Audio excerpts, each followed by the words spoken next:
Woohoo! All right, so moving on.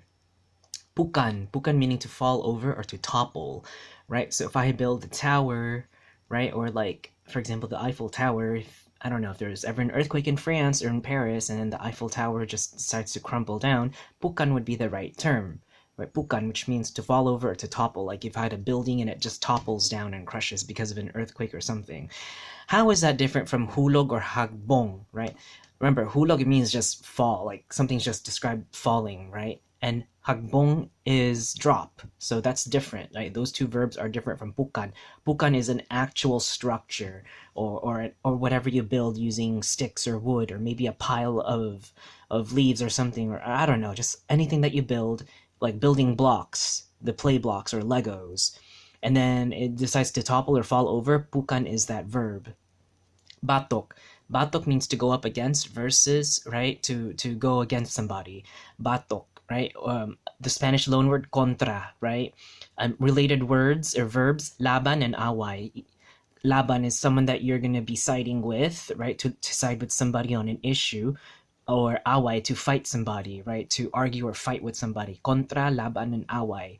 They are all similar words to batok. Batok just means versus. So you can have, let's say, Don Jose batok si Don Juan, right? So Don Jose against Don Juan, or versus Don Juan, right?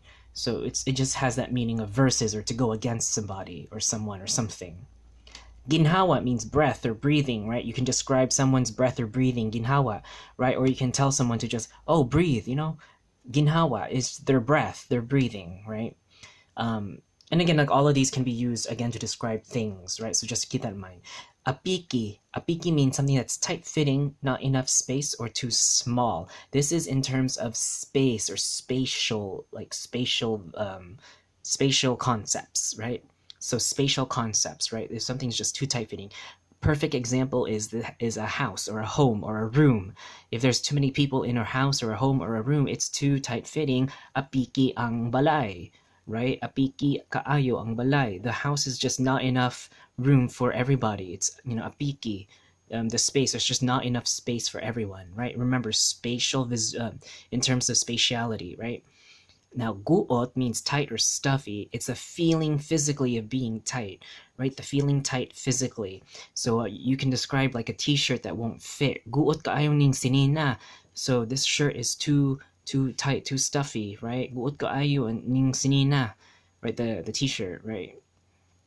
Or the clothing, right? Guot means just too stuffy or too tight fitting. Feeling physically. Those are the difference between apiki and guot, right?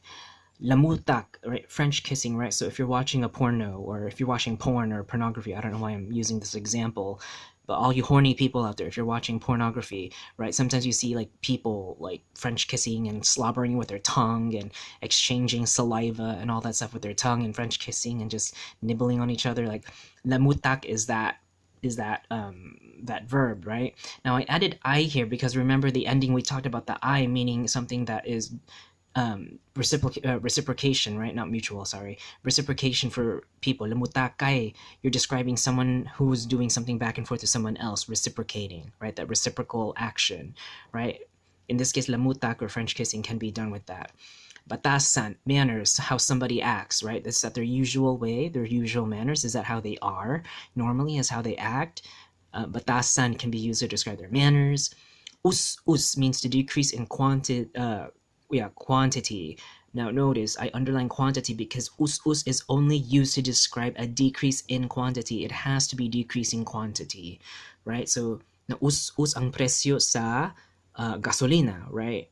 So prices of gas of petrol has been dropping. You know, us ang presyo sa bugas. The price of rice is dropping. Us muus ang presyo, yeah, it's just gonna be decreasing in quality or quantity, sorry. Kanaas means to make rustling sounds or rushing sounds. So like if you have a waterfall, or if I open the water tap, right, and I hear water rushing down, or I hear the waterfall rushing, right, that's kanaas. Or if I'm in the forest alone and then the wind is blowing and I hear the leaves rustling, right, that's kanaas, right? Any rustling or sounds or just moving, like rushing sounds or rustling sounds. So like papers, if I hear papers turning or like papers rustling against each other. Papers, kanaas can be used to describe that. Ludanan is a spit basin, right? Or you can also use luaanan. Ludanan is the same as luaanan. It's a small spit basin. Both of the verbs, or both of the words, come from the verb lua, meaning to spit. So luaanan, we already talked about what the anan endings with nouns. You should already know that, my intermediate learners, that it's a spit basin. It makes the verb into a noun, and it's a spit basin, right? Bali. Bali means to turn something over, reverse, or to turn it backwards, right? Bali. So bali-bali. Ibali-bali nimo ang papel. So turn the paper over side to side. Like just keep turning it over and over and over, right? Bali-bali. How is this different from these three verbs? Baliskad, baliktad, and baligtad are all similar, right? Baliskad is very similar to balibali, right? It's to invert something, to turn something inside out. Baliktad or baligtad, right? Baliktad, baligtad, they both mean the same thing, and it's just to reverse something, right? To reverse it. So all of these verbs are very similar. That's why I put it there for you, because you can learn so many in one sitting. Hagba means to fall with a thud sound. Now I underlined a thud sound, right? Because this is a specific fall with a big thud sound, okay? And how is this different from hagbong, hulog, and dagma, right? Well, hagbong, we just know hagbong as something to drop, right? So to drop and then it breaks, right? So hagba is an object or something to fall, and it makes a loud thud sound. So I can carry a, or you can see a you could be carrying something and then it will fall. Like let's say you're carrying a sack of rice, and then it falls on the floor and makes a thudding sound. Boom! Like oops, nahagba ang usa ka sako nga bugas, right? Nahagba ang usa ka sako nga bugas. So the sack of rice fell and it made a loud sound. And then hagbong is drop, like drop the sack of rice. Okay, so you drop the sack of rice and then everything scattered, all the rice grains scattered, right? That's hagbong. It can also make a thud sound. So hagbong and hagba are very similar, very, very, very similar verbs. Hulog we already talked about. I'm not going to talk about hulog, which just means falling. And dagma means specifically to trip and fall, or to stumble and fall, right? So maybe you tripped on a rock, or when you're walking you tripped on something and you fell and you stumbled, right? That's dagma, right? Ayog dagan sa dalan kay basi magdagma ka. Don't run on the street because you might trip and fall, right? Now that's dagma. The one thing I'm going to talk to you about this is that hagba, right? Hagba and hagbong. Notice how they sound very similar. Hagba, hagbong, right?